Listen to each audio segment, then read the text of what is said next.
Warning, spoiler alert, spoiler alert.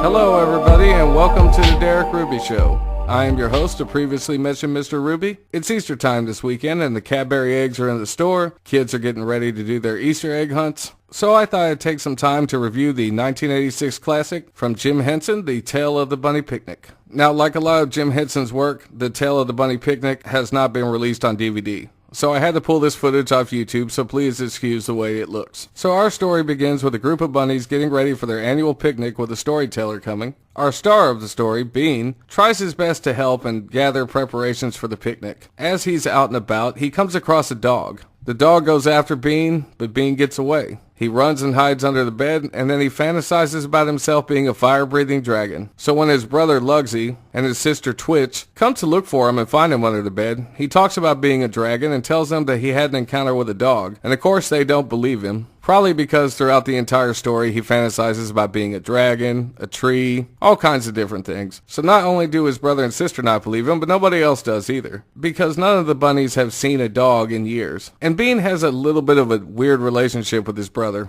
Oh, no, it's not because you're too little. No? It's because you're not big enough.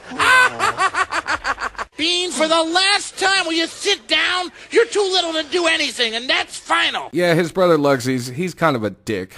So come to find out, they're basically living at the edge of a farm. The farmer has brought the dog there to kill the bunnies so he can have bunny stew, because bunnies make him sneeze and he can't stand them and they're constantly eating his garden. So he berates the dog and tells the dog if he brings the bunnies, not only will he feed him, but he might actually give him a name. Later on, Bean goes out gathering more supplies, and the dog this time follows him. But Bean falls asleep and so does the dog. But when the dog wakes up, he finds Bean's scarf on the tree and decides to follow his trail and sniff him out. The storyteller shows up, and the bunnies are having a puppet show and doing their annual picnic celebration, as Bean constantly tries to warn everybody to be quiet because the dog will hear him, but nobody believes the dog is coming. Sure enough, the dog shows up, starts chasing the bunnies around. They all have to hide in the tree. The dog stays there all day, and over the night they hatch a plan to get rid of the dog. The farmer yells at the dog some more, so the dog shows back up first thing in the morning. In an attempt to catch the bunnies, Bean's brother Lugsy decides to go out and get this sleeping potion to try to knock the dog out, but the dog catches Lugsy, so the bunnies enact their plan, and they make this giant bunny costume and try to trick the dog. But once the dog reveals that the farmer wanted them for the stew, they fall down, the trick was spoiled, and then the dog catches Bean. But Bean's brother and sister come to the rescue. Bean's able to get away. So the farmer shows up and Bean sees that the dog is really frightened of the farmer. So Bean heroically goes out there and confronts the farmer. Then all the bunnies come out and confront the farmer. And the farmer sneezes a lot, his pants drop, and he runs away. Then they make friends with the dog and he decides to come and live with them. And they even give the dog a name. Well, how about if we call you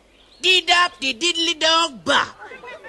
Well, that's Mr. D-Dop-Dee-Diddly-Dog-Bop to you. Yeah, I'm not going to be able to remember that. Then the story ends and you see that Bean is the storyteller telling this story. And him and the dog are sitting there with all the young rabbits. And then we go to the credits. And that's the tale of the bunny picnic. As with typical Jim Henson productions, the set designs and look of this movie are tremendous. The puppeteering and the music is excellent. And if you're a fan of Jim Henson's work, and if you've ever seen this movie and you're just feeling nostalgic, then you should probably go check this one out again. If you have young kids and you've never seen this, it teaches lessons about bullying, treating others with respect, not trying to be something you're not abusing animals. Sometimes when you look below the surface of a person, there might be more there than you think. And probably most of all, don't be a dick to your siblings. So go ahead, pop it in, give it a watch. This was nominated for a Cable Ace Award back in 1987 for Children's Programming Specials or Series for Children Under 8. So it's definitely a good show if you got kids. So I'm going to give Jim Henson's The Tale of the Bunny Picnic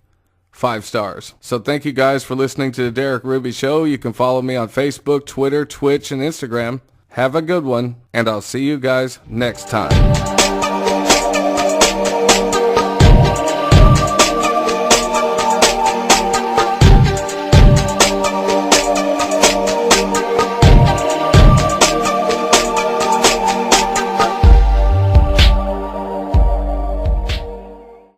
For the last time, will you sit down? You're too little to do anything, and that's final. Yeah, his brother Lugsy, he's kind of a dick.